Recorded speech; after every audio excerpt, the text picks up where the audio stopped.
நல்ல ஒரு செழுமையான செடிக்கு முதல் தேவை அப்படின்னு பார்த்தீங்கன்னா நல்ல பசுமையான இலைகள், பச்சையம் நிறைந்த இலைகள். அப்போ தான் வந்து அங்கே ஃபோட்டோசிந்தசிஸ் நடக்கும். அப்போ தான் பிஞ்சு பிடிக்கும், மொட்டுக்கள் வைக்கும், பூக்கள் பூக்கும், காய்கள்லாம் வரும், எக்ஸட்ரா எக்ஸட்ரா.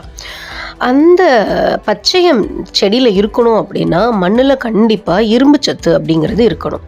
இரும்புச்சத்து இல்லை அப்படின்னா இலைகள் பழுத்து போய் கீழே கொட்டிடும்.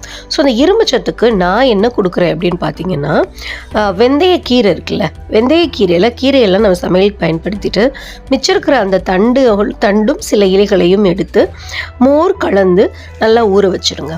அட்லீஸ்ட் ஒரு 3-4 நாள் நல்லா இருக்கட்டும். அது 4 நாள் கழித்து பார்த்திங்கன்னா இந்த மாதிரி தான் இருக்கும். இந்த தண்ணி வந்து பார்த்திங்கன்னா இரும்புச்சத்து நிறைந்த ஒரு தண்ணியாக இருக்கும்.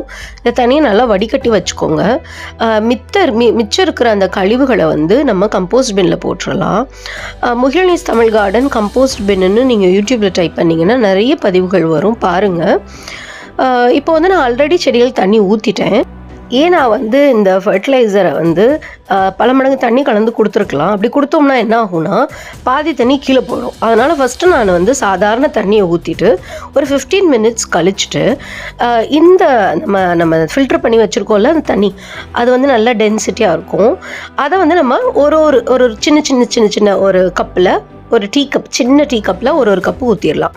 இதில் என்ன ஆகும்னா நமக்கு அந்த நம்ம சத்துக்கள் ஃபுல்லாக அந்த மண்ணை போய் சேரும். கீழே வந்து டக்குன்னு சட்டுன்னு கீழே வராது.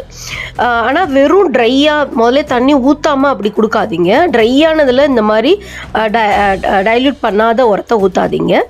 நல்ல ஈரமான மண்ணில் இந்த மாதிரி கொடுங்க. தேங்க்யூ. God bless you.